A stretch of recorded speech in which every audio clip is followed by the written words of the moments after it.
नमस्कार शेतकरी मित्रांनो, स्वागत आहे तुमचं प्रॅक्टिकल फार्मिंग या यूट्यूब चॅनल. तर मित्रांनो, आजचा विषय आपला असा आहे की उन्हाळ्यामध्ये कोणत्या पिकाची लागवड करणे फायदेशीर ठरते किंवा उन्हाळ्यामध्ये मालामाल करणारी सर्वात जास्त महत्त्वाची पिके कुठली. तर आपण जर पाहिलं मित्रांनो, उन्हाळ्यामध्ये जास्त उष्णता, जास्त प्रकाश या पिकांना अतिशय महत्त्वाचा असतो. मग निवडताना आपण कुठली पिके निवडावी. तर मित्रांनो, जर पाहिलं आपण रब्बी हंगामाची पिकं जवळजवळ मार्च, एप्रिल, मेच्या दरम्यान काढणीला येत असतात. आणि मार्चमध्ये जर आपली काढणी झाली रब्बीच्या पिकाची तर 2 ते 2.5 महिन्याचा कालावधी आपल्याला उरतो. मग त्यामध्ये शेतकऱ्यांना पडतो की जमीन मोकळी आहे, पाण्याची उपलब्धता आहे, वॉटर अवेलेबिलिटी भरपूर प्रमाणात आहे, जमीन मोकळी न पडता शॉर्ट डेचं पीक कुठलं घ्यावं, मग निवडताना कुठली पिके निवडावी. तर मित्रांनो, सुरुवातीला जर तुम्ही चॅनलवर नवीन असाल तर चॅनलला आता सबस्क्राईब करून घ्या, जेणेकरून तुम्हाला अशाच प्रकारचे व्हिडिओ लवकरात लवकर पाहायला मिळतील. तर मित्रांनो, निवडताना आपण त्यामध्ये तुम्हाला जर पाहिलं पालेभाजी असेल, फळभाजी असेल, फळ पिकं असतील, वेलवर्गीय पिकं असतील किंवा इतर पिकं असतील, जे मी तुम्हाला खाली सांगणार आहोत त्या पिकांची आपण या उन्हाळ्यात मार्च, एप्रिल, मेच्या दरम्यान लागवड करू शकतात आणि भरघोस असं उत्पन्न घेऊ शकतात. का तर पहिलं आपण बघू पालेभाज्या. पालेभाज्या जर तुम्हाला पाहिजे असेल तर इथं तुम्ही कोथिंबीर आणि मेथी ह्या पिकाची किंवा या पालेभाज्यांची लागवड करू शकता. अत्यंत कमी कालावधीत म्हणजे 20 ते 25 दिवसामध्ये आपली कोथिंबीर आणि मेथी काढणीला येते. आणि या दिवसामध्ये मार्च, मे, एप्रिलच्या दरम्यान आपल्याला इथं बाजारामध्ये या पालेभाज्यांना खूप मागणी असते, म्हणून ही आपण लागवड करू शकतो. त्याच्यानंतर फळभाज्या निवडताना तुम्ही सुरुवातीला भेंडी आणि गवार जर पाहिलं मित्रांनो, या पिकांना वर्षभर बाजारामध्ये मागणी असते आणि उन्हाळ्यामध्ये तर खास करून असते. उन्हाळ्यामध्ये ज्या शेतकऱ्यांकडे पाणी आहे तीच शेतकरी आपल्याला उन्हाळी भेंडी आणि गवार लागवड करताना दिसतात. आणि भेंडी आणि गवारला अतिशय चांगला भाव असतो, म्हणून या पिकाची आपण लागवड करू शकतो. आणि ऊन सहन करतात हे पिकं. जेवढा सूर्यप्रकाश जास्त, जेवढी उष्णता जास्त, तेवढी ही पिकं चांगली चाल करतात आणि उत्पन्न चांगलं देतात. त्याच्यानंतर उन्हाळी वांगेसुद्धा आपण लागवड करू शकतो. उन्हाळी वांगे जर पाहिलं मित्रांनो, वांगी तर वर्षभर आपण कधीही घेतो.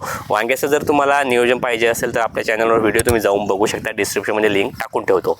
तर वांगी या पिकाचं उन्हाळ्यामध्ये लागवड का करावी, तर जे रात्रीचं टेम्परेचर असतं उन्हाळ्यामधलं, तर वांगी पिकासाठी अत्यंत फायदेशीर ठरतं, म्हणून उन्हाळ्यामध्ये आपली वांगी लागवड आपण करू शकतो. त्याच्यानंतर उन्हाळी टोमॅटो जर पाहिलं मित्रांनो, तर हे एक अत्यंत महत्त्वाचं पीक आहे. याची आपण उन्हाळ्यामध्ये लागवड करू शकतो. तुमचं फेब्रुवारी, मार्च, एप्रिल या दरम्यान आपण जर लागवड केली तर आपल्याला मे, जूनच्या दरम्यान बाजारामध्ये टोमॅटोला खूप मागणी असते आणि हे पीकसुद्धा आपल्याला एक प्रकारचं मालामाल पीक म्हणून ओळखलं जातं. त्याच्यानंतर वेलवर्गीय पिकामध्ये जर तुम्हाला लागवड करायची असेल तर वेलवर्गीय पिकामध्ये तुमची कारली आहे, त्याच्यानंतर भोपळा आहे, काकडी आहे, यासारखी पिकं, खिरे असतील तुमचे, यासारखी पिकं आपण लागवड करू शकतो. ही पिकंसुद्धा उष्णता सहन करू शकतात आणि उष्णतेमध्ये टेम्परेचर असेल म्हणजे जास्त 30-35 ही टेम्परेचर गेलं तर ही पिकं तग धरू शकतात आणि चांगलं उत्पन्न देऊ शकतात. आणि ही पिकंसुद्धा मार्केटमध्ये चांगल्या प्रकारे त्यांना मागणी असते आणि भाव चांगला असतो. ही वेलवर्गीय पिकंसुद्धा आपण या उन्हाळ्यात लागवड करू शकतात. त्याच्यानंतर मित्रांनो, इतर पिकांमध्ये जर तुम्हाला लागवड करायची असेल तर उन्हाळी कांदा. आता हे प्रमुख पीक आहे उन्हाळ्यामधलं, कांदा लागवड, आणि हे आपण उन्हाळ्यामध्ये सुद्धा लागवड करू शकतो. का तर कांदा या पिकाला 10 डिग्री सेल्सिअस ते 32 ते 35 डिग्री सेल्सिअस ही टेम्परेचर गेलं तर या पिकासाठी अतिशय पोषक मानलं जातं. आणि तुम्ही इतर पिकांमध्ये उन्हाळी मुळासुद्धा लागवड करू शकता, जेणेकरून मुळ्यालासुद्धा उन्हाळ्यामध्ये बाजारात चांगली मागणी असते.